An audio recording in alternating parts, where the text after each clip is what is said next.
The mare beneath Beatrice Dalton reared back with a scream that pierced the scorching August air, and before she could tighten her grip on the reins, the world tilted violently as the horse threw her straight into the gnarled branches of an ancient oak tree that stood sentinel at the edge of Redding, California. Her skirts tangled in the branches 15 feet above the dusty ground, and her heart hammered against her ribs as she clung to the rough bark, fingers already aching from the desperate grip. The year was 1878, and Beatrice had survived the journey west from Philadelphia, survived the cholera outbreak that took her mother, survived her father's subsequent descent into drink and gambling, but she had never imagined dying in a tree like a treed cat, too paralyzed with fear to move even an inch in any direction. Below her, the mare had bolted toward town, leaving nothing but settling dust and the sound of Beatrice's own ragged breathing.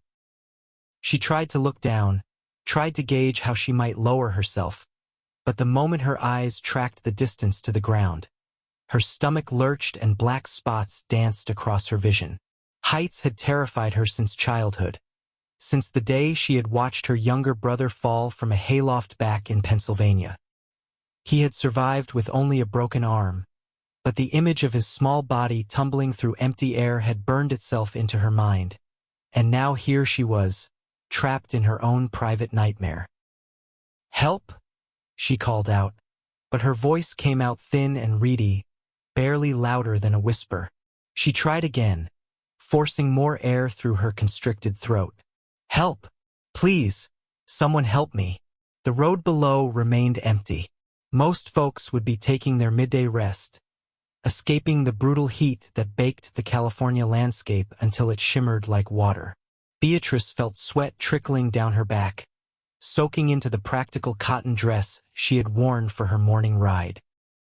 She had only been trying to escape the suffocating walls of her father's rented room above the saloon, trying to find some moment of peace away from his bitter recriminations and the smell of whiskey that clung to everything he touched. Minutes stretched into what felt like hours. Her arms began to tremble from the strain of holding herself steady against the trunk. She shifted slightly, trying to find a more secure position, but the branch beneath her creaked ominously and she froze, convinced that any movement would send her plummeting to the hard earth below. Tears of frustration and fear pricked at her eyes, but she blinked them back furiously. She was 22 years old, not a child, and she would not dissolve into useless sobbing. The sound of hoofbeats finally reached her ears, and relief flooded through her chest. "Help!" she cried out, louder this time. "Please, I need help." The rider came into view, and even in her frightened state, Beatrice could not help but notice the way he sat his horse with an easy confidence that spoke of years in the saddle. He was tall, she could see that much, with broad shoulders and sun-darkened skin visible beneath the rolled sleeves of his work shirt. A battered hat shaded his face as he reined in his mount, a sturdy bay gelding that stood calmly as its rider looked up into the tree. "Well now?" came a deep voice tinged with concern and something that might have been amusement, though not unkind. "That is quite a predicament you have gotten yourself into, miss." "My horse threw me," Beatrice managed, trying to sound dignified despite her mortifying position. "I cannot get down. I am afraid of heights, and every time I try to look for a way down, I feel as though I might faint." The cowboy dismounted in one fluid motion and moved closer to the base of the tree, tilting his head back to get a better look at her situation. Now she could see his face more clearly, strong-featured with a straight nose and a jaw darkened with several days' worth of stubble. His eyes, she noticed, were a striking shade of blue-gray, like storm clouds gathering on the horizon. "How long have you been up there?" he asked, already beginning to assess the branches with a practiced eye. "I do not know exactly. Perhaps 20 minutes? Maybe longer." Beatrice shifted again and gasped as her foot slipped slightly. Her fingers dug harder into the bark. "All right, just hold still," the cowboy said, his voice calm and steady. "Do not try to move. I am coming up to get you." You do not have to do that, Beatrice protested, even as hope surged in her chest. Perhaps you could just fetch a ladder from town or find someone else who might. By the time I rode to town and back, you would likely have lost your grip, he interrupted, already reaching for the lowest branch. And there is no one else out here right now. So I am coming up, and we are going to get you down safe and sound. My name is Benjamin Sharpe, by the way. Figured you ought to know who is climbing up to help you. Beatrice Dalton, she said automatically, watching with a mixture of relief and anxiety as he pulled himself up with the kind of strength that made it look effortless. I truly am grateful, Mr. Sharpe. Call me Benjamin, he said, already several branches higher, moving with careful deliberation. Or Ben, if you prefer. And do not thank me yet. Let us wait until we are both back on solid ground. He climbed steadily, testing each branch before putting his full weight on it, and Beatrice found herself holding her breath as he drew closer.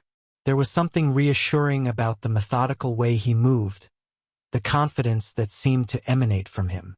She had been alone with her fear for so long that having another person near, someone who seemed completely untroubled by the height, made the panic that had been clawing at her throat ease slightly.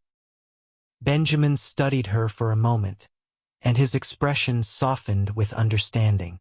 Have you always been afraid of heights? Since I was a child. My brother fell from a hayloft, and I saw it happen. He was all right in the end, but I have never been able to shake the fear. The words tumbled out before she could stop them, and she felt foolish for confessing such a thing to a complete stranger.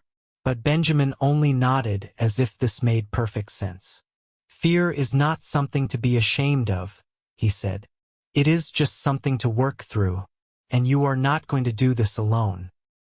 I am right here, and I will help you every step of the way down. You have my word on that.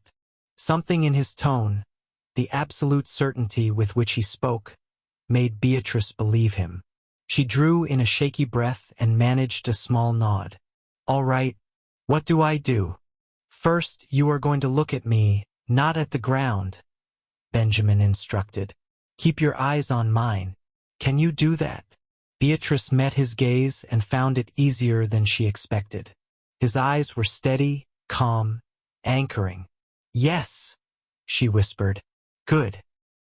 Now, I am going to move a little closer, and I am going to help guide you to a better position. We are going to take this one step at a time, one branch at a time.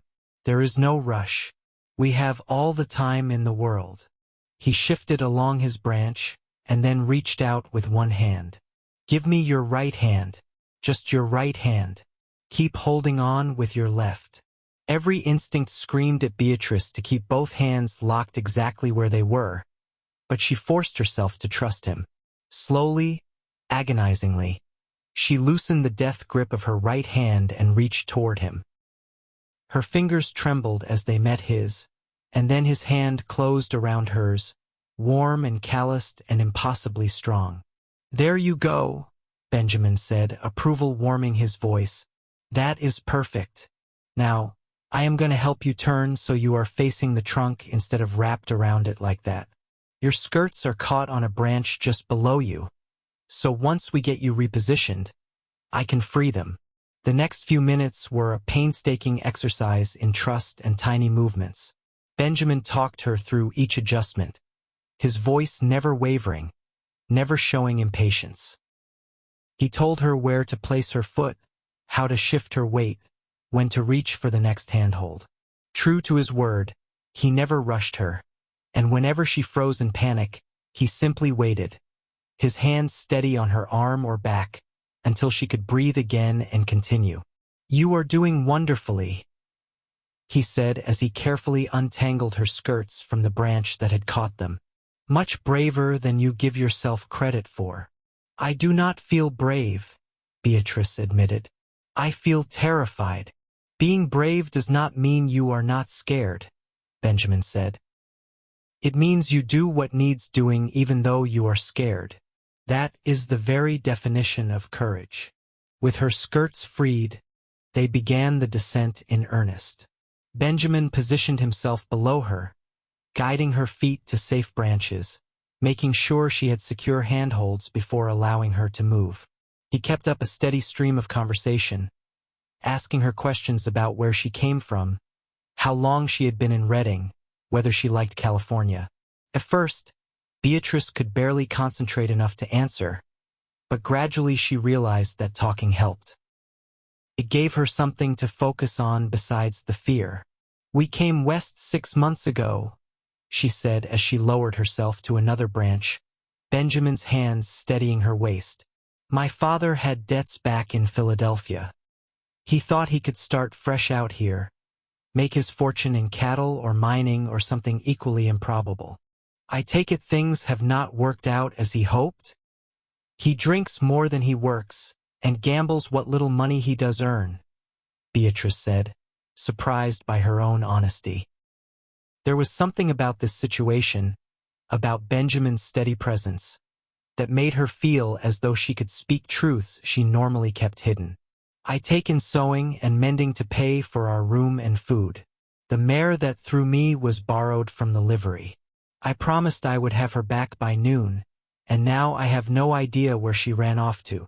I saw a riderless horse heading toward town on my way out here," Benjamin said. "Gray mare with a white blaze? The stable master will have caught her by now, I expect. You need not worry about that." They were perhaps halfway down now, and though Beatrice's muscles ached and her heart still raced, she felt a growing confidence that they would actually make it to the ground safely. Benjamin's patience seemed limitless, and his calm competence made her feel protected in a way she had not felt since her mother died. "What about you?" she asked as she reached for the next branch. "Are you a rancher?" "I work as a foreman at the Copper Creek Ranch, about 5 miles west of town," Benjamin replied. "I came to California 7 years ago from Texas. Started as a ranch hand and worked my way up. It is a good life, honest work. Do you have family out here?" She felt him tense slightly beneath her, his hands steadying her as she found her footing. "My parents and younger sister are still in Texas," he said after a moment. "I send money home when I can. My father was injured in the war, has trouble working. I thought I could do more for them out here than I could back home, where every ranch was struggling after the war." Beatrice heard the note of loneliness beneath his words and understood it intimately. They were both far from where they had started, both trying to make their way in a place that still felt foreign despite the months and years they had spent here. They continued downward, and Benjamin's patience never flagged. When they were perhaps 6 feet from the ground, close enough that Beatrice could finally see the dusty earth without her vision swimming, she felt tears of relief sliding down her cheeks. "Almost there," Benjamin said softly. "You have done so well, Beatrice. Just a little further now." The last few feet were easier, and then Benjamin dropped lightly to the ground and turned to help her down from the final low branch. His hands came around her waist, strong and sure, and he lifted her down as easily as if she weighed nothing at all. For a moment, after her feet touched solid ground, she simply stood there, his hands still at her waist, her own hands resting on his shoulders, both of them breathing hard from the exertion and the fear and the relief. "Thank you," Beatrice whispered, looking up into his face. This close, she could see the flecks of silver in his blue-gray eyes, could see the fine lines that sun and wind had etched at their corners. He was older than her, perhaps by 5 or 6 years, and there was a steadiness about him that made her feel safer than she had felt in a very long time. "I do not know what I would have done if you had not come along. I am just glad I was passing by," Benjamin said, and he made no move to step away from her. "Are you hurt at all? Any injuries from the fall into the tree?" Beatrice took mental inventory of herself and shook her head. "Just some scrapes and bruises, I think. My pride is more wounded than anything else." Benjamin smiled at that, a slow, warm smile that transformed his serious face. "There is no shame in being afraid, and no shame in needing help. We all need help sometimes. They stood there for another heartbeat, and Beatrice was suddenly acutely aware of the impropriety of their position. Alone on a deserted road, his hands still resting at her waist. She stepped back reluctantly, and Benjamin let his hands fall away, though she thought she saw a flash of something like disappointment in his eyes. "I should get you back to town," he said, clearing his throat. "You can ride with me. My horse will carry us both easily enough." "I do not want to trouble you any further," Beatrice began, but Benjamin was already shaking his head. "It is no trouble at all. In fact, I would consider it a privilege to see you safely home." He walked to where his bay gelding stood ground-tied and swung himself up into the saddle, then reached down to her. "Come on. Let me help you up." Beatrice placed her hand in his and let him pull her up behind the saddle. It was awkward with her skirts, and she had to hook her leg around in a most unladylike fashion, but finally she was settled behind him, her arms wrapped around his waist to keep her balance. She could feel the warmth of him through his shirt, could smell the scent of leather and sun-warmed skin and something else, something uniquely him. Benjamin turned the horse toward town with a gentle touch of his heels, keeping to a steady walk that would not jostle her too much. The closeness of the ride meant that Beatrice was acutely aware of every breath he took, every shift of his muscles as he handled the reins. She found herself studying the back of his neck, the way his dark hair curled slightly beneath the brim of his hat, the breadth of his shoulders. "You said you do sewing and mending?" Benjamin asked, breaking the comfortable silence that had fallen between them. "Yes, whatever work I can find. I am fairly skilled with a needle. My mother taught me well before she passed. The ranch where I work, we often need mending done. Work shirts, torn pants, that sort of thing. The men usually have to ride into town to find someone to do it, which means it often does not get done at all and they end up looking like a bunch of ragamuffins. Would you be interested in taking on that kind of work? I could bring you a bundle of mending once a week or so, and pick it up when it is finished." Beatrice felt a surge of gratitude that made her throat tight. "That would be wonderful," she said.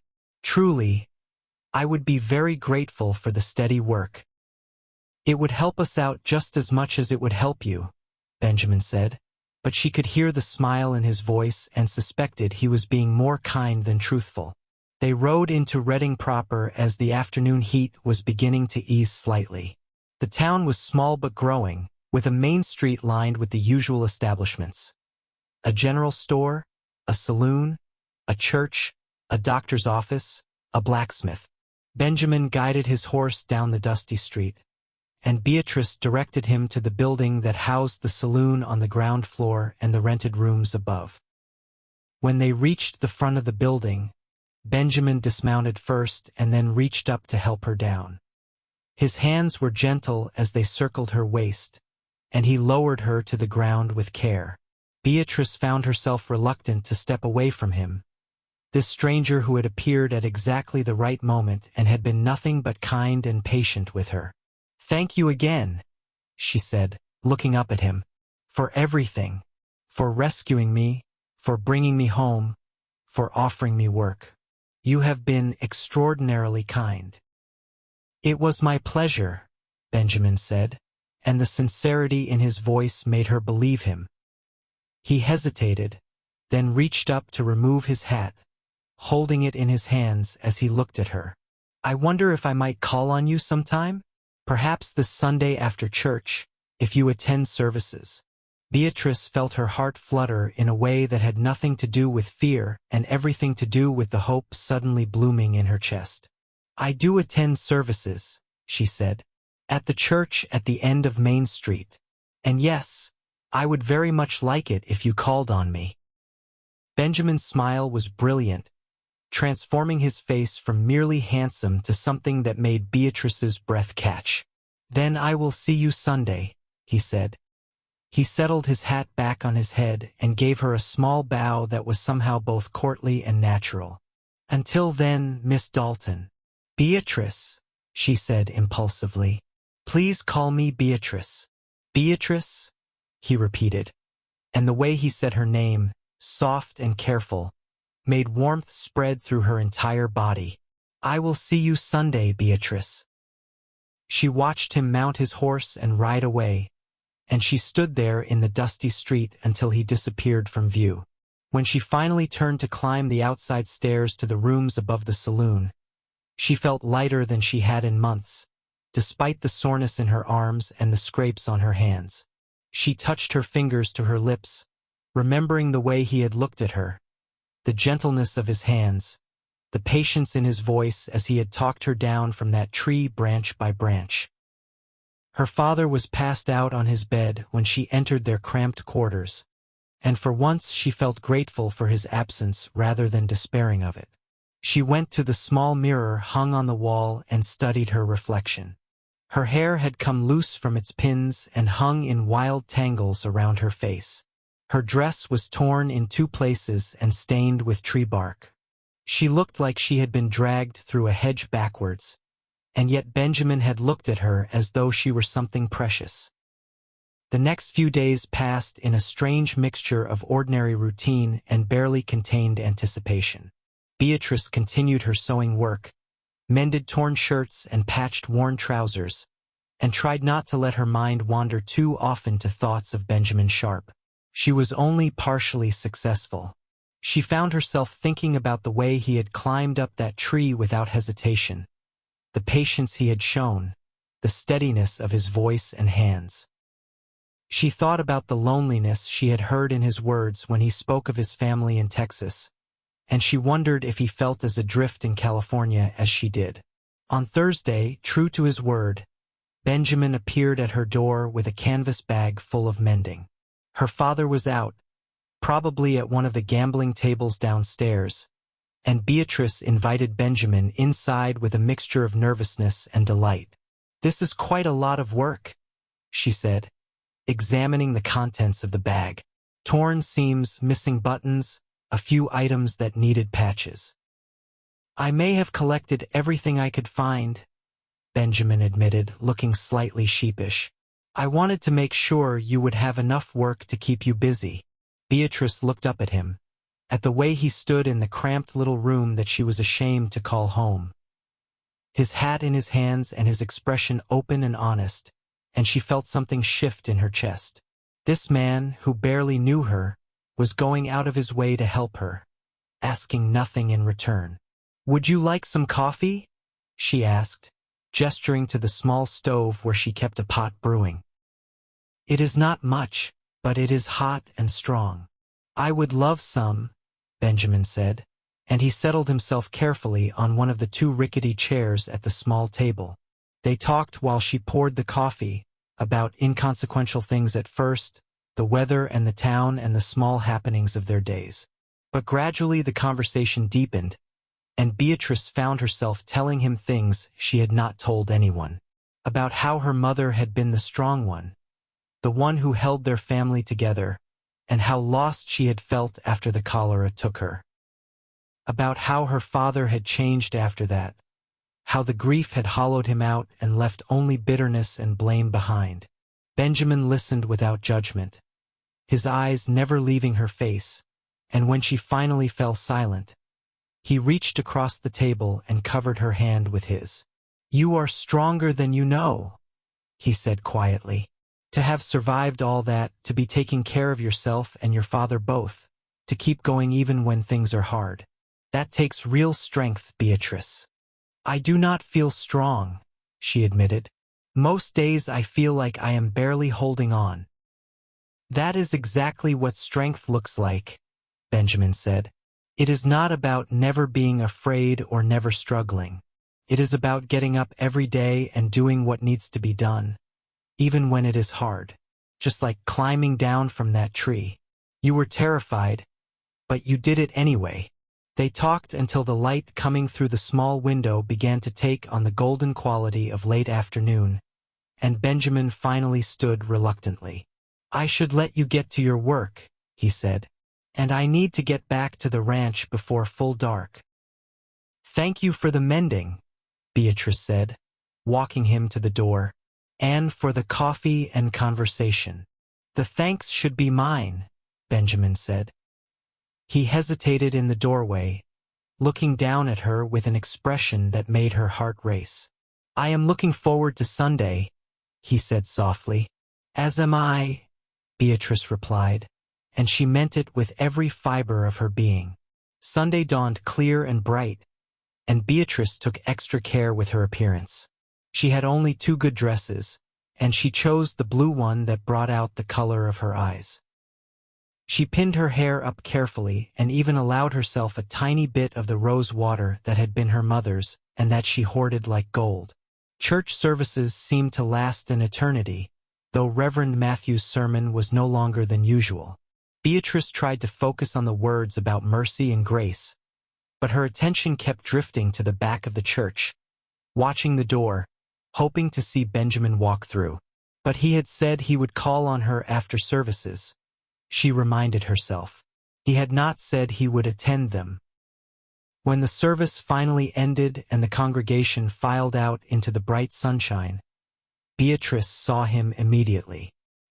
He was standing near the church steps, dressed in clean trousers and a pressed shirt, his dark hair neatly combed, his hat in his hands. When he saw her, his face lit up with a smile that made everything else fade into insignificance. Beatrice, he said, moving toward her. You look beautiful. She felt herself blush with pleasure. Thank you. You look very well yourself. Her father had wandered off toward the saloon the moment they left the church, not bothering to wait for her or ask about her plans, and Beatrice found herself grateful for his indifference. It meant she did not have to explain Benjamin or endure her father's likely disapproval or drunken embarrassment. I thought we might take a walk, Benjamin suggested, offering her his arm. If that would be agreeable to you? Very agreeable, Beatrice said, slipping her hand through the crook of his elbow. They walked slowly through the town and then out along the road that led past scattered homesteads toward the open countryside. The heat was building but not yet oppressive, and there was a light breeze that carried the scent of dry grass and wildflowers. Benjamin pointed out landmarks as they walked, telling her stories about the area, about the ranch where he worked and the men he worked with. The owner, Mr. Copper, is a fair man, Benjamin said. Treats his workers right, pays on time, does not ask more of them than he asks of himself. That is rarer than it should be in this world. You like the work? Beatrice asked. I do, Benjamin said. It is hard, and the hours are long, but there is something satisfying about it. Working with the cattle, with the horses, being out on the land. It is honest work, and at the end of the day, you can see what you have accomplished. They walked for over an hour, and the conversation flowed easily between them. Benjamin told her about his family in Texas, about his mother who made the best biscuits he had ever tasted, his father who had been a cavalry officer during the war and had taken a bullet that shattered his hip, his younger sister Mary who was just 18 and dreamed of becoming a teacher. Beatrice could hear the love and worry in his voice when he spoke of them, the guilt he carried for being so far away even though she knew he was doing what he needed to do to help them. In turn, she told him about her childhood in Philadelphia, about the big house they had lived in before her father's business failed, about her mother's garden where roses bloomed every summer. She told him about the brother she had watched fall, now grown and married and living in New York, rarely writing. She told him about her dreams of opening her own dress shop someday, of creating beautiful things instead of just mending worn-out work clothes. That is a fine dream, Benjamin said. And I think you could do it. You clearly have the skill and the determination. It would take money I do not have and likely never will, Beatrice said, trying to keep the bitterness from her voice. Things change, Benjamin said. You cannot see what the future holds. A year ago, I did not think I would ever make foreman. But I worked hard and proved myself, and now here I am. Dreams have a way of coming true if you hold on to them and keep working toward them. When they finally turned back toward town, the The sun was high overhead and Beatrice's cheeks were flushed from the heat and from happiness. She could not remember the last time she had felt this content, this hopeful about what might come next. At the door to her building, Benjamin turned to face her, and she saw something nervous in his expression that touched her. This strong, capable man who had climbed a tree to rescue her, without hesitation was nervous about what to say to her. "I would very much like to see you again," he said. "If you would allow it, perhaps next Sunday, after church again." "I would like that very much," Beatrice said. Then, feeling bold, she added, "And perhaps you might come by during the week as well? When you bring more mending, or even if you do not have mending to bring. I would enjoy your company." Benjamin's smile was brilliant. "Then I will come by. Perhaps Wednesday evening, if that suits you." Wednesday would be perfect. He reached for her hand and brought it to his lips, pressing a kiss to her knuckles that was gentle and proper and yet made her skin tingle with awareness. "Until Wednesday, then," he said softly. Beatrice watched him walk away, her hand still tingling from his kiss, her heart feeling lighter than it had in years. She floated up the stairs to her room and found her father passed out on his bed again. But even that could not dampen her spirits.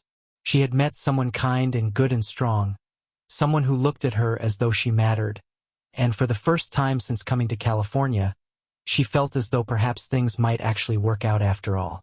The weeks that followed fell into a pattern that Beatrice came to treasure. Benjamin visited every Wednesday evening and every Sunday afternoon, and their friendship deepened into something more with each passing day. They talked about everything and nothing, shared their hopes and fears, their pasts and their dreams for the future. Benjamin brought her mending from the ranch regularly, and Beatrice took pride in doing her best work, knowing he would be the one to collect it. On their fourth Sunday walk, Benjamin reached for her hand as they strolled along the creek that ran west of town, and Beatrice laced her fingers through his without hesitation. It felt natural and right, as though their hands had been designed to fit together exactly this way. "I have been thinking," Benjamin said as they walked, his thumb tracing small circles on the back of her hand, "about my future, about what I want from life." Beatrice's heart began to beat faster, though she tried to keep her voice calm. "And what do you want?" Benjamin stopped walking and turned to face her, his free hand coming up to cup her cheek with infinite gentleness. "I want a home of my own, not just a bunk in the ranch house. I want land to build on, cattle of my own to raise. I want a family." He paused, his eyes searching hers. "I want someone to build that life with, someone who understands what it is to struggle and dream and keep fighting even when things are hard." "Benjamin," Beatrice whispered, her eyes burning with tears she refused to let fall. "I know we have not known each other long," he continued, "only a couple of months. But I have never felt about anyone the way I feel about you, Beatrice.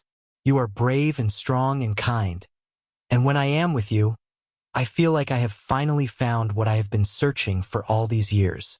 "I feel the same way," Beatrice said, the words tumbling out in a rush. "I think I started falling in love with you the moment you climbed up that tree to help me. You have made me feel safe and valued and understood in a way I never have before." Benjamin's smile was incandescent, and he lowered his head slowly, giving her time to pull away if she wished. But Beatrice did not wish to pull away. She tilted her face up to meet him, and when his lips touched hers, soft and sweet and full of promise, she felt as though everything in her life had been leading to this moment.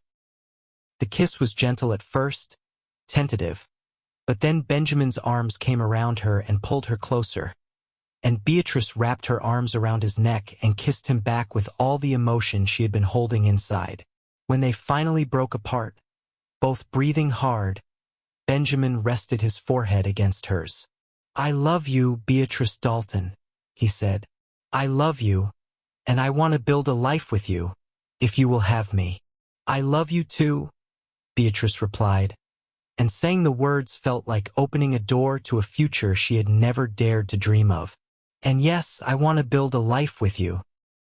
Nothing would make me happier."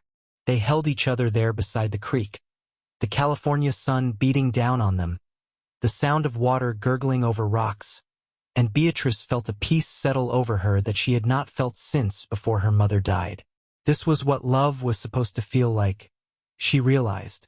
Not the desperate clinging of her father to his bottles and his cards, not the painful memories of loss and disappointment, but this warm, steady certainty that whatever came next, they would face it together. But reality intruded all too quickly. Benjamin had to return to the ranch, and Beatrice had to return to her father and their cramped rooms above the saloon. They made plans as they walked back to town, talking about timing and practicalities. Benjamin wanted to speak to her father properly, to ask for her hand the right way, but Beatrice worried about what her father might say or do. He had grown increasingly bitter and erratic, and she could not predict how he would react to the news that she wanted to marry and leave him. "Let me talk to him first," she suggested. "Let me prepare him for the idea. Then you can come and speak to him formally." Benjamin agreed reluctantly, though she could see he did not like the thought of her facing her father alone. "If he gives you any trouble at all, you send word to me immediately," he said firmly. "I do not care what time of day or night it is. You send word, and I will come." That evening, after Benjamin had ridden back to the ranch, Beatrice steeled herself and sat down across from her father at their small table. He was working on his second bottle of whiskey, his eyes already glassy and unfocused. "Father, I need to speak with you about something important," she began. Robert Dalton looked up at her with bleary eyes.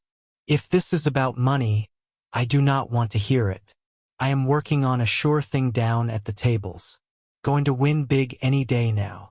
"It is not about money," Beatrice said, though they both knew he had not won big and never would. "It is about my future. There is a man, a good man, who wishes to court me properly. His name is Benjamin Sharpe, and he works as a foreman at Copper Creek Ranch." Her father's expression darkened. "And I suppose he is the one you have been sneaking off to see these past weeks? I am not blind, girl. I see you all dressed up on Sundays, coming home with stars in your eyes." "I have not been sneaking," Beatrice said firmly. "I have been spending time with a respectable man who wishes to call on me, and I want you to meet him, father. I want you to give him a chance." "A chance?" Robert Dalton laughed, a harsh, bitter sound. "A chance to take you away from me, you mean? First your mother abandons me by dying, and now you want to abandon me too." "Mother did not abandon you," Beatrice said, her voice rising despite her efforts to stay calm. "She died of cholera, and it broke my heart just as much as it broke yours. But she would not want us to live like this, father. She would want us to heal and move forward." "How am I supposed to move forward when I have nothing?" her father snarled. "You think I do not know what you are doing? You want to run off with this cowboy and leave me to starve in the gutter." "I would never leave you to starve," Beatrice said, though her heart was sinking. This was going even worse than she had feared. "Benjamin and I would make sure you were taken care of. But father, I have a right to my own life. I have a right to find happiness." Her father stood abruptly, swaying slightly, and pointed a shaking finger at her. "You are a selfish girl, just like your mother was. Always thinking about yourself, never about what I need." The unfairness of the accusation, coming from a man who spent every penny on alcohol and gambling, while she worked herself to exhaustion to keep them fed and housed, made anger flare hot in Beatrice's chest. But she forced it down, knowing that arguing with him when he was drunk was pointless. "I am not being selfish by wanting to build a life with someone I love," she said quietly. "But I wanted to tell you myself before Benjamin comes to speak with you. He wants to do this properly, father. He wants to ask for your blessing." "He will not get it," Robert Dalton said flatly. "I forbid you to see him again. You belong here, taking care of your father, not running around with some cowboy who probably does not have 2 coins to rub together." "I am 22 years old," Beatrice said, standing to face him. "You cannot forbid me from seeing anyone. And Benjamin is a good, hard-working man with prospects and plans for the future. He is everything you are not." The slap came so quickly she did not have time to dodge it. Her father's palm cracked across her cheek with enough force to snap her head to the side, and she stumbled backward, more from shock than from pain.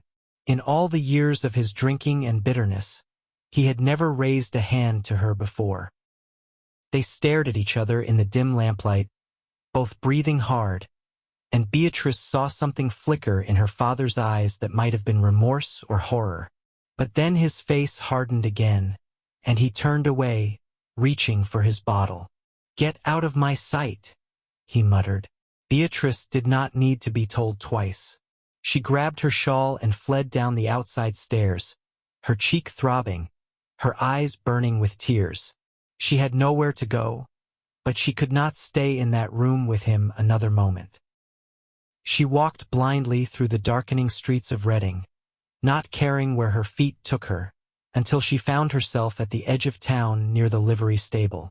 The young man who worked there, a boy named Thomas who could not have been more than 16, took one look at her face and brought her inside. "Miss Dalton, are you all right? What happened?" "I am fine," Beatrice lied, but even she could hear how unconvincing it sounded. Thomas disappeared into the back and returned a moment later with a damp cloth and a woman Beatrice recognized as the stable master's wife. Martha Thompson took one look at the mark on Beatrice's face and made a tootang sound of sympathy. "Who did this to you, child?" she asked gently, guiding Beatrice to sit on a hay bale. "My father," Beatrice admitted, because what was the point in lying? The truth would come out eventually. "We argued, and he has never done anything like this before. I think he shocked himself as much as he shocked me." Martha pressed the cool cloth to Beatrice's cheek and shook her head sadly. "Your father's drinking has been the talk of the town for months now. I am only surprised this did not happen sooner. You cannot go back there tonight, not until he has had time to sober up and think about what he has done." "I have nowhere else to go," Beatrice said helplessly. "You will stay with us tonight," Martha said firmly. "We have a spare room above the stable. It is not fancy, but it is clean and safe, and you are welcome to it." "I could not impose like that," Beatrice protested, but Martha was already shaking her head. "It is no imposition. And in the morning you will send word to that young man I have seen you walking with, the tall one who works at Copper Creek. He should know what has happened." Beatrice wanted to protest, wanted to say that she could handle this on her own. But the truth was that she was exhausted and scared and her cheek hurt, and all she wanted was to be in Benjamin's arms, to hear his steady voice telling her that everything would be all right. "Thank you," she whispered. "Thank you so much." She spent a restless night in the small room above the stable, lying awake listening to the horses moving in their stalls below, wondering what would happen next. Her father had never been violent before, and she wanted to believe that this had been an aberration, a moment of drunken rage that he would regret. But she also knew that something had broken between them tonight, some final thread of connection that could not easily be repaired. In the morning, Thomas rode out to Copper Creek Ranch with a message for Benjamin, and Beatrice waited anxiously for his return. When Benjamin came thundering into town just before noon, riding his bay gelding hard enough to kick up clouds of dust, Beatrice's heart clenched at the expression on his face. He was off his horse before it had fully stopped and striding toward her with fear and fury warring in his eyes. "Beatrice," he said, his voice rough. He reached for her face, tilting it gently to examine the bruise that had darkened on her cheek overnight. His jaw clenched so tight she could see the muscle jumping. "He did this to you?" We argued about us, Beatrice said. He was drunk and he got angry and it just happened. Benjamin, he has never hit me before. Never. Once is too many times, Benjamin said flatly. You are not going back there. Not tonight, not ever. He is still my father, Beatrice said, though even as she said it, she knew Benjamin was right. Then he can act like a father instead of like a bitter drunk who takes his anger out on the people who care for him, Benjamin said. He took a deep breath, clearly trying to calm himself. Martha Thompson told me you stayed here last night. You can stay here until we figure something else out.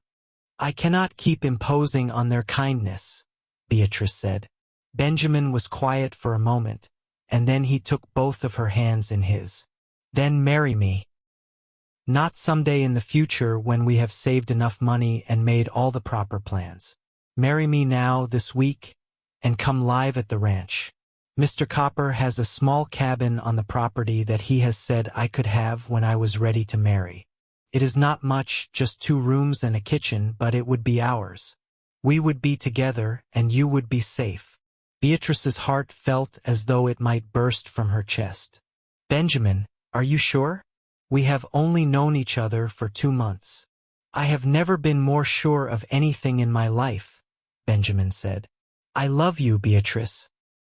I want to spend every day of the rest of my life with you, and I cannot bear the thought of you being hurt again, of you being in any kind of danger. Please say yes. Please marry me. Beatrice looked into his eyes and saw nothing but love and determination and a fierce protectiveness that made her feel cherished in a way she had never experienced. She thought about the alternative, going back to her father and his drinking and his bitterness, walking on eggshells and wondering when his temper might explode again. She thought about the life Benjamin was offering her, simple but honest, built on love and respect and partnership. Yes, she said, and watched joy transform his face. Yes, I will marry you, Benjamin Sharpe. This week, as soon as we can arrange it. Benjamin pulled her into his arms and kissed her there in the middle of the stable yard, with Martha Thompson and young Thomas and half a dozen curious townspeople watching. Beatrice did not care. She wrapped her arms around him and kissed him back, and when they finally broke apart, she was laughing and crying at the same time. They were married 3 days later in the small church at the end of Main Street, with Reverend Matthews performing the ceremony. Martha Thompson stood as Beatrice's witness, and one of Benjamin's fellow ranch hands, a man named Jack, stood up for him. Beatrice wore her best blue dress and a small bouquet of wildflowers that Benjamin had picked for her that morning. She had sent word to her father about the wedding, but he did not come, and though it hurt her heart, she was not entirely surprised. When Reverend Matthews pronounced them husband and wife and told Benjamin he could kiss his bride, Beatrice looked up at the man she had married and felt a certainty settle over her. This was right. This was where she was meant to be. Benjamin drove them to Copper Creek Ranch in a borrowed wagon, Beatrice's few possessions packed in the back. The ranch was beautiful, sprawling over several thousand acres of California grassland with mountains rising in the distance. The main ranch house was large and well-maintained, and scattered around the property were several smaller buildings including the bunkhouse where the ranch hands lived and, set a little apart, the small cabin that Benjamin had told her about. It was small, just as he had said, but it was also charming. Someone, probably Benjamin, had swept it clean and stocked the kitchen with basic supplies. There was a stone fireplace in the main room, a table with 2 chairs, a bed in the smaller room that looked new, and simple curtains on the windows. I know it is not much, Benjamin said, sounding nervous as he helped her down from the wagon. But we can fix it up over time, make it more comfortable. It is perfect, Beatrice said honestly. It was theirs. That made it perfect. They spent the rest of the afternoon settling her things into the cabin and making it feel like home. Benjamin had carved pegs on the wall for hanging clothes, and Beatrice arranged her few dresses and his work shirts side by side. She set up her sewing supplies in one corner of the main room, where the light from the window would be good for working. They made dinner together, simple beans and cornbread, and ate at the small table, their knees touching beneath it, both of them grinning like fools. That night, their first night as husband and wife, Benjamin carried her over the threshold of the bedroom with great ceremony, making her laugh. He set her down gently and then cupped her face in his hands, his touch infinitely tender. "I love you, Beatrice Sharpe," he said. "I will spend every day of the rest of my life trying to make you happy." "You already make me happy," Beatrice replied, reaching up to cover his hands with hers. "Just by being you, just by loving me." They came together with a tenderness that made Beatrice's eyes sting with tears. Benjamin was patient and gentle, taking his time, making sure she felt safe and cherished. Afterward, they lay tangled together in the narrow bed, and Beatrice traced patterns on his chest with her fingertips, marveling at how quickly her life had changed. 2 months ago, she had been stuck in a tree, paralyzed by fear. Now she was married to the man she loved, starting a new life on a beautiful ranch, looking toward a future that actually held hope. "Tell me what you are thinking," Benjamin murmured, his fingers combing through her hair. "I am thinking about that day in the tree," Beatrice said. "How terrified I was, how certain I was that I would never get down. And then you appeared and climbed up to help me. You talked me through it, step by step, never losing patience, never making me feel foolish for being afraid." "I am glad I was there," Benjamin said. "I am more than glad," Beatrice said, propping herself up on one elbow so she could look at him. "I think you saved me that day, Benjamin. Not just from being stuck in the tree, but from the life I was living. You showed me that there was another way, that I did not have to just survive. You showed me what it felt like to be truly cared for." Benjamin pulled her down for a kiss that was sweet and deep and full of promise. "We are going to build a good life together," he said when they broke apart. "I promise you that." The weeks that followed their wedding were some of the happiest of Beatrice's life. She settled into the rhythm of ranch life easily, rising early with Benjamin, making breakfast while he did his morning chores, spending her days sewing and mending and learning how to keep house properly. The other ranch hands were respectful and kind, and their wives, the few who lived on the property, welcomed her warmly. Beatrice continued to do mending for the ranch, but now it was different. Now she was part of the community rather than an outsider looking in. She took pride in her work, in keeping her husband and his fellow workers looking presentable. She also began to experiment with making new clothes, using scraps of fabric to create things of beauty rather than just utility. Benjamin encouraged her, praising everything she made, and she felt her old dream of having a dress shop beginning to stir to life again. Benjamin came home every evening tired and dirty from a long day's work, but he always greeted her with a smile and a kiss. They would eat dinner together, talking about their days, and then often take a walk around the ranch property as the sun set. On Sundays, they rode into town together for church services, and Beatrice tried not to look for her father among the congregation, tried not to feel the ache of his absence in her life. One Sunday, about 6 weeks after their wedding, Martha Thompson approached Beatrice after services.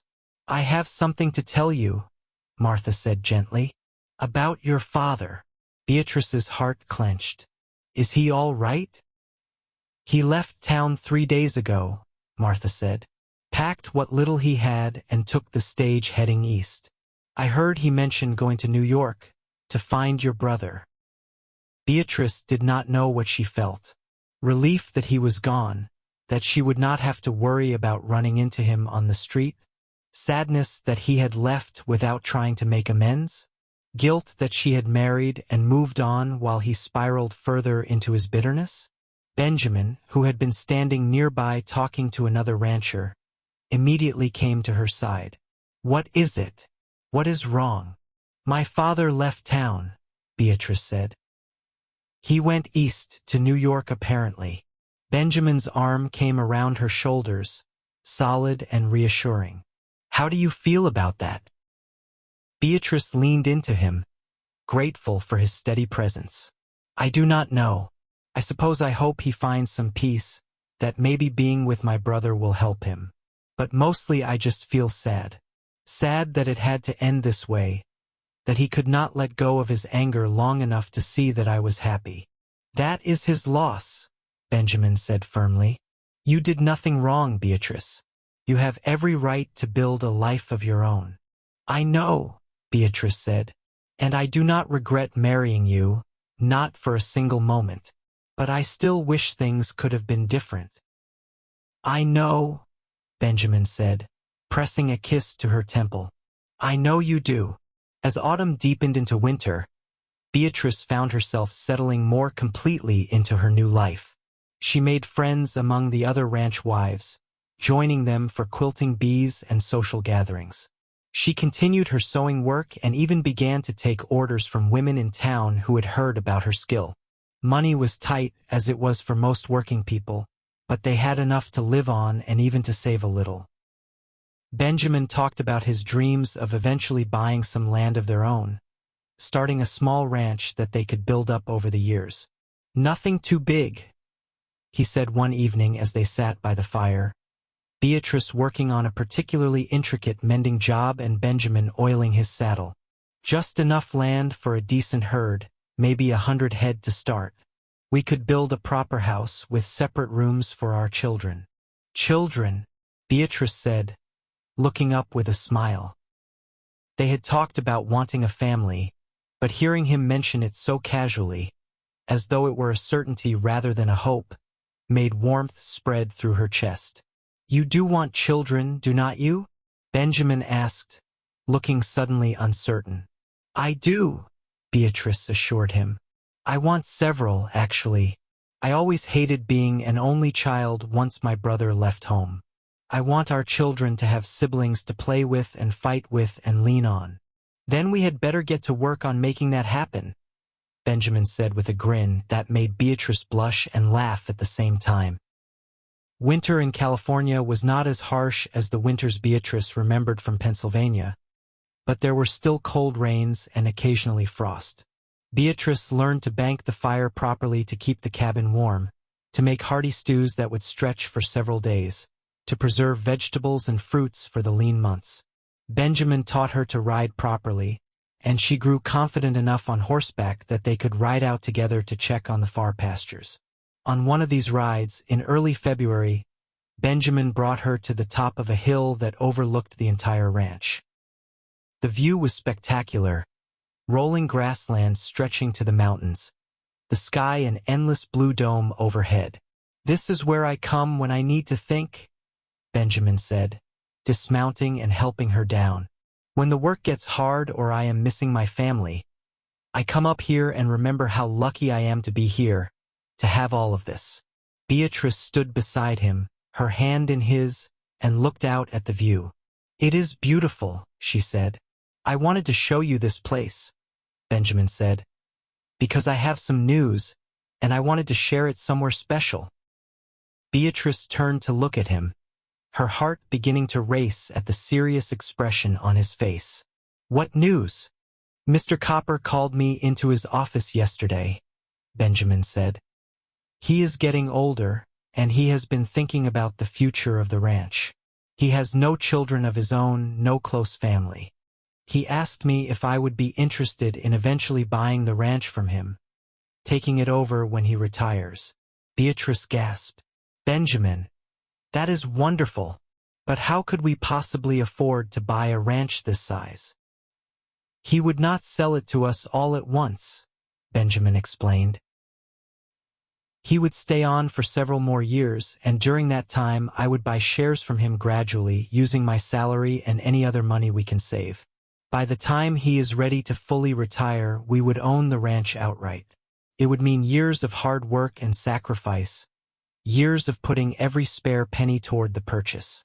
But Beatrice, it would be ours. We would have something real to build on, something to pass down to our children. Beatrice felt tears spilling down her cheeks, but they were tears of joy and amazement. We could really do this? We could really own this place? If we are willing to work for it, yes, Benjamin said. But I wanted to talk to you first because it would affect you too. It would mean we could not spend money on frivolous things, that every dollar would have to be carefully considered.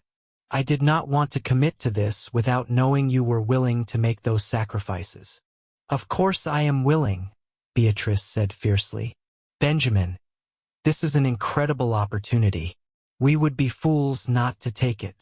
Benjamin pulled her into his arms and held her tight. I love you so much, he said into her hair. I cannot believe how lucky I am that your horse threw you into that tree. Beatrice laughed through her tears. I used to curse that moment, being stuck up there terrified and helpless. But now I think it was the best thing that ever happened to me, because it brought you into my life. They stood there on the hilltop, holding each other and looking out at the land that would someday be theirs, and Beatrice felt a fierce joy and determination filling her.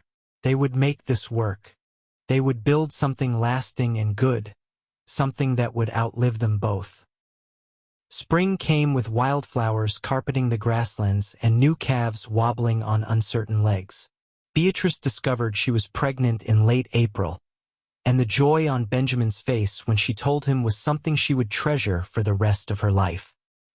He became even more protective of her, insisting she not overwork herself, bringing her wildflowers and treats from town, talking to her belly at night and telling their unborn child stories about the ranch. What if something goes wrong? Beatrice asked one night, the fear that had been lurking at the back of her mind finally surfacing. My mother died so young. What if I am not strong enough? You are the strongest person I know, Benjamin said firmly, his hands splayed protectively over her belly. And we will have the doctor from town here when your time comes. You are going to be fine, and our baby is going to be fine, and we are going to have a whole house full of children before we are done. His certainty helped calm her fears, and as the months passed and her belly grew round, Beatrice found herself growing excited rather than afraid. She sewed tiny clothes and blankets, prepared the cabin as best she could for a baby's arrival. The other ranch wives threw her a party, bringing gifts and advice and sharing their own stories of childbirth. It made Beatrice feel connected to something larger than herself, part of a community of women who supported each other through the challenges of frontier life. Their daughter was born on a clear November evening, after a labor that was long but not dangerously so. Benjamin held Beatrice's hand through it all, and when the midwife finally placed the squalling infant in her arms, Beatrice looked down at the tiny perfect face and felt her heart expand in a way she had not known was possible. She is beautiful, Benjamin said, his voice thick with emotion. He touched one finger to their daughter's tiny fist, and she immediately gripped it. Look at that. She is already strong. They named her Emma Catherine, after Benjamin's mother and Beatrice's mother both, and she became the center of their world. Benjamin was a doting father, coming home from long days of work and immediately reaching for the baby, walking her around the cabin and singing to her in a voice that was surprisingly sweet. Beatrice watched him with their daughter and fell even more deeply in love with him, seeing this tender side that he showed to so few people. Life fell into a new rhythm, busier and more chaotic than before but also richer. Emma was a good baby, quick to smile and generally healthy, and Beatrice marveled at how much joy such a small person could bring. She continued her sewing work when she could, fitting it in during Emma's naps and in the evenings after Benjamin came home and could help watch her. The ranch continued to thrive under Benjamin's management, and each month he dutifully set aside money toward purchasing shares from Mr. Copper. It meant they lived simply, but they did not mind. They had each other, they had Emma, they had a warm home and enough to eat and the promise of a bright future. What more could they need? When Emma was 6 months old, Beatrice received a letter forwarded from the post office in town. It was from her brother in New York, and her hands shook as she opened it. She had not heard from him in over a year, not since before she married Benjamin. The letter was brief but said enough. Their father had arrived in New York and stayed with her brother and his family for 2 months before moving to a boarding house. He had continued drinking heavily, and one night he had simply not woken up. Heart failure, the doctor said, probably brought on by years of alcohol abuse. Her brother had paid for a simple funeral and burial. He was sorry for Beatrice's loss and hoped she was well. Beatrice sat at the table with the letter in her hands, feeling a complicated tangle of emotions. Grief for the father she had lost long before his actual death. Sadness for the man he had once been, before grief and bitterness had consumed him. Relief that he was no longer suffering. Guilt that her primary emotion was relief. Benjamin found her there when he came in for the midday meal. He took one look at her face and immediately came to her side. "What is it? What has happened?" "My father died," Beatrice said, and then the tears came. Not the wrenching sobs of fresh grief, but the quieter tears of mourning for what might have been. Benjamin held her while she cried, rocking her gently and murmuring soothing words. When her tears finally subsided, he wiped her face with his handkerchief and tilted her chin up so she was looking at him. "I am sorry," he said simply. "I know your relationship with him was complicated, but he was still your father. You are allowed to grieve." "I just wish things could have been different," Beatrice said. "I wish he could have met Emma, could have seen that I was happy. Maybe if he had seen that, he could have found some peace himself." "Maybe," Benjamin said, "but his choices were his own, Beatrice. You did everything you could for him. You cannot blame yourself for his unhappiness."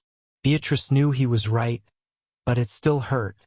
For days afterward, she found herself thinking about her father, remembering the good times from her childhood before everything fell apart.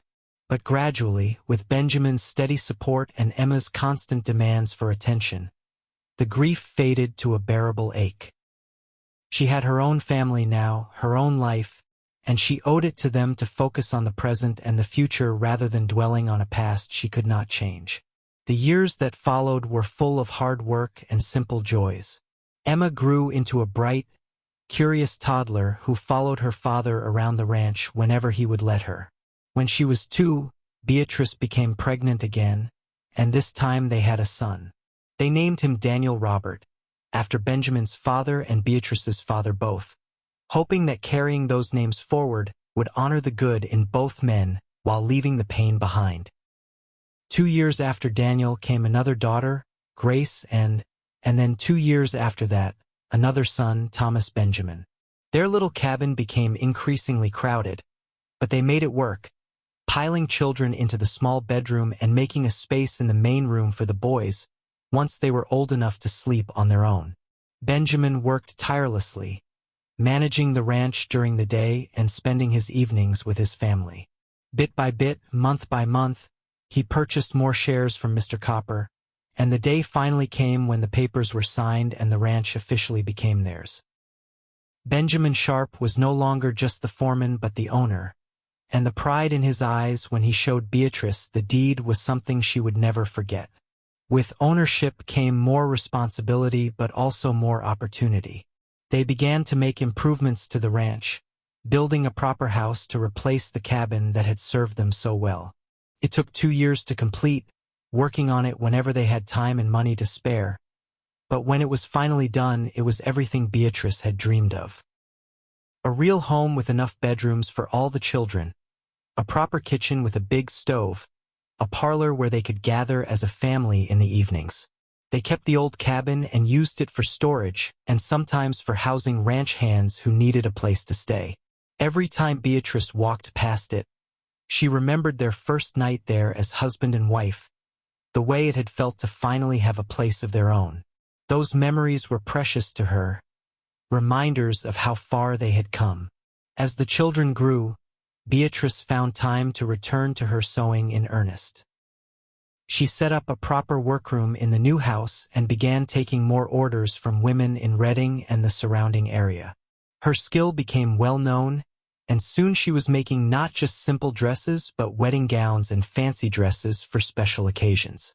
It brought in good money they used to continue improving the ranch and to start a savings account for the children's futures.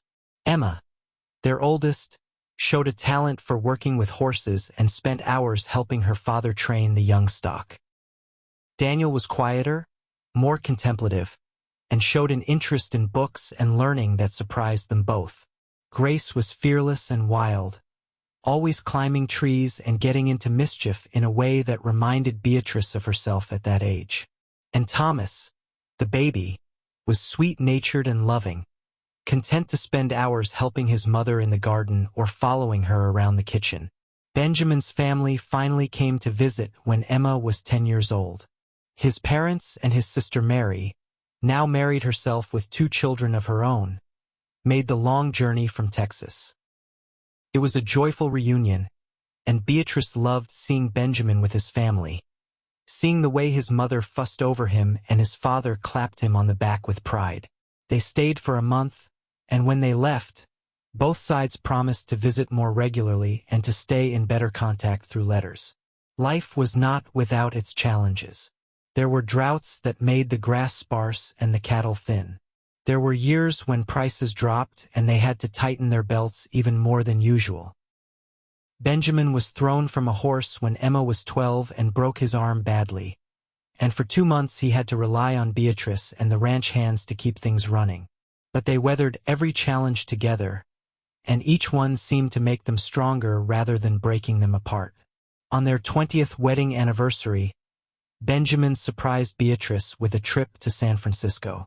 They left the children with trusted friends from the church and took the train to the city, staying in a hotel that seemed impossibly fancy after their simple life on the ranch. They walked along the waterfront, attended the theater, ate in restaurants with crystal chandeliers and linen tablecloths. It was magical and strange and wonderful, but at the end of the week, they were both ready to go home. "As lovely as this has been," Beatrice said as they boarded the train back to Reading, "I miss our life. I miss our children and our home and our routines." "I know exactly what you mean," Benjamin said, pulling her close as the train lurched into motion. "We built something good, Beatrice. Something worth going home to." They rode in comfortable silence for a while, watching the landscape roll past the window. Then Benjamin spoke again, his voice thoughtful. "Do you ever think about that day I found you in the tree? About how different our lives would be if your horse had not thrown you, or if I had taken a different road that morning?" "I think about it sometimes," Beatrice admitted. "But mostly I just feel grateful. Grateful that everything happened exactly the way it did, because it led me to you." "I was so scared that day," Benjamin confessed. "Not of the climbing, but of saying the wrong thing, of not being able to help you. You looked so frightened up there, and I wanted more than anything to make you feel safe." "You did make me feel safe," Beatrice said. "From that very first moment. You climbed up and said you would help me step by step, and you did exactly that. You have been doing it ever since, helping me navigate through life one step at a time." Benjamin kissed her temple. "We help each other. That is what marriage is, what love is. Helping each other through the scary parts, celebrating together in the good parts, building something that will last long after we are gone."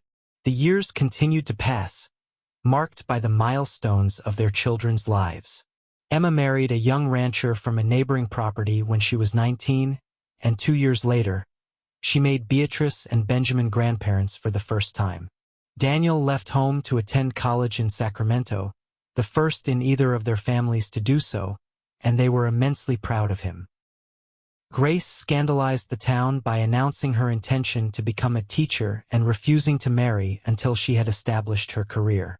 Thomas stayed on the ranch, showing the same love for the land and the work that his father had. Benjamin's hair turned gray at the temples, and Beatrice found laugh lines deepening around her eyes.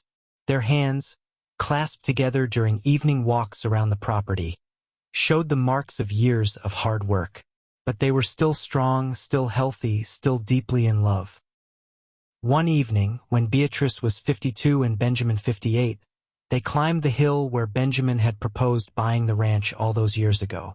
Their children were all grown now, building lives of their own, and the house was quiet in a way that was both peaceful and occasionally lonely. "I have been thinking," Benjamin said as they stood looking out at the sunset painting the sky in shades of orange and pink, "about how lucky we have been, about how one moment of chance brought us together and changed everything." "It was not just chance," Beatrice said. "It was you being brave enough to climb up and help me. It was me being brave enough to trust you. It was both of us being willing to work for what we wanted, to build something lasting." "Do you have any regrets?" Benjamin asked. "Anything you wish had been different?" Beatrice thought about it seriously, considering their life together. The hard times and the good times, the struggles and the triumphs. She thought about the dreams she had once had of owning a dress shop in some city, of wearing fine clothes and moving in sophisticated circles. She thought about those dreams and realized they belonged to a girl who no longer existed, a girl who had been transformed by love and hardship and joy into someone completely different. "No," she said finally, "I have no regrets at all. This life, this ranch, our children. This is everything I never knew I wanted, everything I did not know was possible. You gave me all of this, Benjamin. You saw me when I was scared and stuck and lost, and you climbed up to help me down. You have been helping me ever since, and I have tried to do the same for you. We built this life together, step by step, and I would not change a single thing about it." Benjamin pulled her close, and they stood there on the hilltop as the sun sank below the horizon and the first stars began to appear. Below them, the ranch spread out in the gathering darkness. Their home, their legacy, the physical manifestation of decades of love and work and commitment. "I love you, Beatrice Sharpe," Benjamin said. The same words he had spoken on their wedding day, the same words he had spoken countless times in the years since. "Every day with you has been a gift." "And I love you," Beatrice replied, reaching up to touch his weathered face. "My cowboy who climbed up to save me and then never left my side. Thank you for building this life with me. Thank you for every step we have taken together." They walked back down the hill hand in hand as darkness fell, heading toward the house where lamplight glowed warm in the windows. Inside, they could see through the window that Thomas had come over for dinner with his new wife, and Emma had brought the grandchildren for a visit. The house would be full of noise and laughter and love, just as it had been for so many years. Beatrice paused at the door and looked back at the land one more time, at the vast California sky now studded with stars, at the gentle hills that rolled away into darkness. She thought about the terrified young woman who had been stuck in a tree all those years ago, paralyzed by fear and unable to see a way forward. She thought about the patient cowboy who had climbed up to help her, who had talked her through every step of the descent and had never stopped guiding her forward in all the years since. Their story had begun with her being too scared to climb down and Benjamin climbing up to say he would help her step by step. And he had kept that promise every single day of their marriage, through every challenge and triumph, through the building of a ranch and a family and a life that neither of them could have imagined when they first met. He had helped her step by step, and she had helped him, and together they had created something beautiful and lasting. "Come on," Benjamin said gently, opening the door. "Our family is waiting for us." Beatrice smiled and let him lead her inside, into the warmth and light and love that they had built together. The door closed behind them, and through the windows, anyone passing by would have seen the glow of lamplight, the silhouettes of family gathered around the dinner table, the simple domestic scene that represented everything good and true about the life they had made. The ranch would continue on for generations, passed down through their children and their children's children, and with it would go the story of how it all began. The story of a woman too frightened to climb down from a tree and a cowboy brave enough to climb up and help her.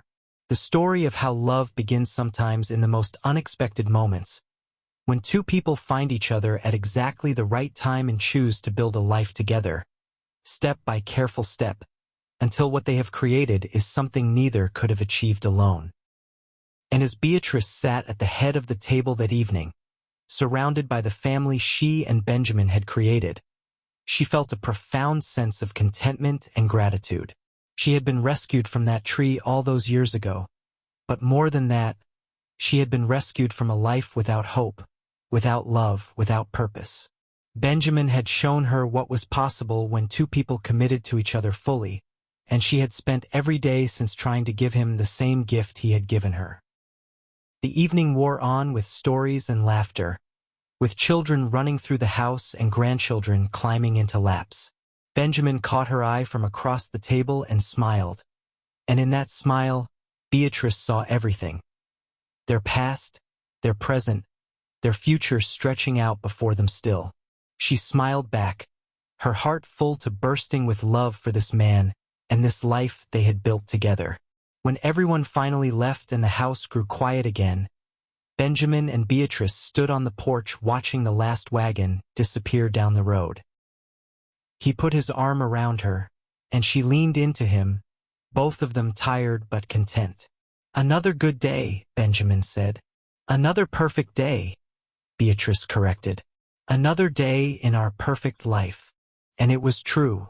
Not perfect in the sense of being without challenges or difficulties, but perfect in the way that mattered, perfect because they faced everything together, perfect because it was built on a foundation of love and respect and partnership, perfect because every day brought them closer rather than pulling them apart. They went inside and prepared for bed, the comfortable routine of a couple who had been together for decades.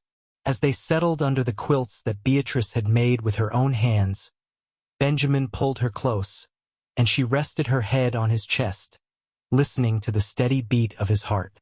"Step by step," he murmured sleepily. "Step by step," Beatrice agreed, understanding what he meant. Their life together had been built step by step, moment by moment, choice by choice. From that first terrifying descent from the tree to this peaceful moment in their bed, they had moved through life together, always supporting each other, always moving forward. She fell asleep wrapped in his arms, safe and loved and home, and in her dreams, she was not falling from a tree but flying, soaring over the California landscape with Benjamin beside her. Both of them free and fearless and forever bound to each other by the choice they had made all those years ago to build a life together. Their story, which had begun with fear and rescue, had transformed into something beautiful, a testament to what was possible when two people found each other at exactly the right moment and chose love over fear, partnership over isolation, hope over despair. It was a story worth telling, a life worth living, a love worth celebrating every single day. And as the moon rose over Copper Creek Ranch, casting silver light over the land that Benjamin and Beatrice had worked so hard to build and preserve, peace settled over the house. Inside, two people slept wrapped in each other's arms, their hearts beating in sync, their dreams intertwined, their lives a testament to the simple truth that sometimes the bravest thing you can do is accept help when it is offered and trust that together, you can descend from any height, overcome any obstacle, and build something that will last forever.